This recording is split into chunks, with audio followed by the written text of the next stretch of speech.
Member for Durham. Mr. Speaker, the Prime Minister of Canada has been silent on the Iranian protests, which Amnesty International yesterday confirmed has led to thousands being imprisoned. He's been silent on drones and missiles financed by Iran facing our ally Israel. He's been silent even on the death of Canadian Professor Syed Imami in an Iranian prison on the weekend.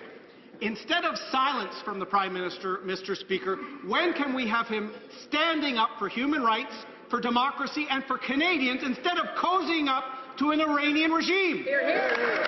Right, Honourable Prime Minister.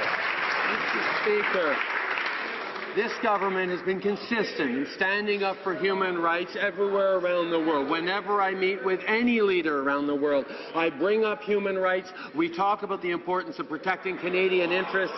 And in this tragic case coming out of Iran, we have communicated clearly our desire for an autopsy, for a complete independent investigation. We demand that Canadians be treated fairly, that their families be supported, and that we get to the bottom of this situation.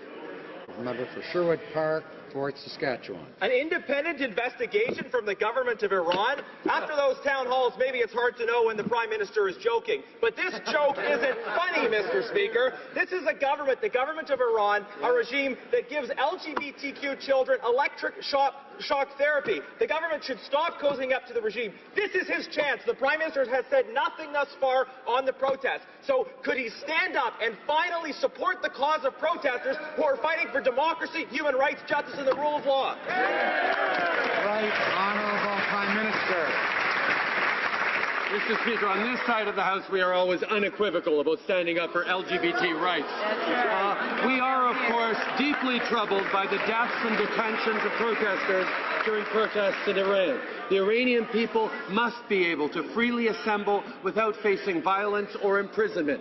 We will always defend human rights. That's why Canada rallied more countries than ever before at the UN in November on a resolution calling on Iran to comply with its international human rights obligations. Our government is committed to holding Iran to account for its violation of human and democratic rights. Honourable Member for Calgary.